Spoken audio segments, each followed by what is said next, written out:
হারাম। আমরা আমরা হারাম যদি অনুদানের টাকা পায় থাকি হারাম হয়ে যাব।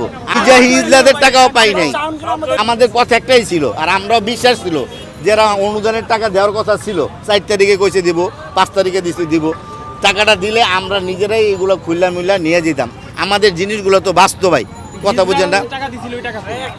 হিজলাগর টাকা হিজলারা কয় চলেন আপনারা কমিটির কাছে, আমরা আপনাদের সাথে পক্ষ কথা কমু। কিন্তু আমরা মার্কেটের লোক এরা চাইতেছি না যে কমিটির সাথে দ্বন্দ্ব করে আমরা থাকি। যাই হোক একটা ব্যবস্থা হইব।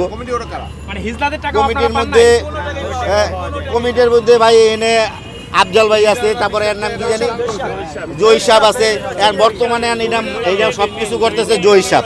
ওয়ালটন ফ্যানের অ্যারোডাইনামিক ব্লেড ঘরের কোনায় কোনায় ঠান্ডা বাতাস ছড়িয়ে হাওয়া বদলে নেয়। কথা বুঝছেন? এখন সব হলো জহির মিয়া, সব যা কিছু করতেছে এখন জহির ভাই করতেছে। হিজলা এমন কি ভাই সেলসম্যানদের যে 25,000 টাকা করে সরকার প্রথম অনুদান দিছে, 500 পোলাপান পায় নাই ভাই, 500 পোলাপান। ওই যে আপনার ওই এটার কি কয়, ওই যে টাকা দিল বিদ্যানন্দন, ওই অধিকার লাস্ট দিন যে টাকা দেয় তখন তাকে প্রশ্ন করা হয়েছিল জেলা প্রশাসকরে যে আমাদের যে 500 লোক আমরা অনুদানের টাকাটা পাই নাই, 25,000 টাকা করে সেলসম্যানরা পায় নাই, এর কারণটা কি ভাই? বলছে আপনাদের টাকাটা সার্ভারের কারণে সমস্যা হয়েছে, যে কোনো কারণে সমস্যা আছে, তথ্যে সমস্যা হয়েছে, আপনাদের টাকা দিব। কবে দিব এইটাই আমার প্রশ্ন, কবে দিব? হেরা কি খায়া হজম করার পরে দিব? আমার কথা। আর এই যে মার্কেটের টাকাগুলো এগুলো কবে দিব?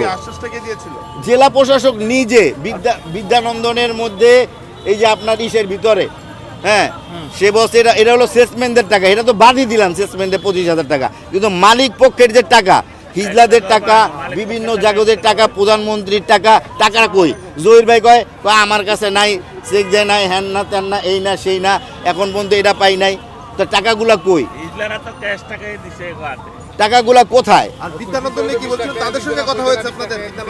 বিদ্যানন্দন মার্কেটের কিছু সংখ্যক লোকের পরবর্তীতে যখন শুনছে যে 25,000 টাকা পায় নাই, তারা বিদ্যানন্দনে ওইখানে নিয়ে তাদেরকে 10,000 টাকা করে দিছে। বিদ্যানন্দন তাদেরকে 10,000 টাকা করে 1 লাখ টাকা করে দিছে 100 জন মালিকরে, আর হইলো 10,000 করে দিছে সেলসম্যানকে। আমরা একটা পেটি পয়সা পাই না, আমাদেরকে কোনো অনুদানে সবকিছু লুটপাট করে নিতেছে মহিলার ইয়ারা, দেখতেছেন আপনার চোখের সামনে সবাই লুটপাট করে, কারা চিনে না, কেউ চিনে না, এরকম তারা তো মহিলারা পুরুষ সবাই এখন তো কমে, কালকে হাজার হাজার লোক ঢুকছে, কার করে কেউ চিনা যায় না। এই যে লুটপাট করে যে যা সামর্থ্য হিসাবে লই চলে যেতেছে, তারা খুশিতে নিতেছে, আমাদের স্বপ্ন চোখের সামনে যেতেছে, আমরা তো আছি আমাদের নিরা হারা বেড়েছি অসহায়ের মতো, কি করবো, আমাদের কোনো ইয়ে নাই। আপনি একটু বাইরে দিক ফলো করেন, বাইরে সব ফলো করেন, যে যার মত না যে লুটপাট করে সবাই নিতেছে, স্বপ্ন পড়ে গেছে আমাদের, তাদের আনন্দ হইতাছে, তারা আনন্দ করে যে যার মত আনন্দ করে নিতেছে, তাদের প্রপার্টি লুটপাট করে নিতেছে। জিজ্ঞেস করেন ওনাদের তারা প্রপার্টি কার কিছু আছে ক্ষতি হইছে, জিগান কারোর কোনো ক্ষতি হয় না, যে যার মতন করে নিতেছে, বাটিয়া কারোর কোনো ইয়ে হয় না। মালিক যারা তাদের তো সমস্যা, আজ হোক 5 বছর পর, আজ হোক 5 বছর পর মালিকের দোকান পাইবো, বাটিয়ারা কি এটার কোনো নিশ্চয়তা গ্যারান্টি আজ পর্যন্ত দিচ্ছে? আজ পর্যন্ত কোনো কিছুতে করে নাই। আমার ভাই এই যে এই দোকানটা আমার ছিল, হে নাই 4টা দোকান ভাই।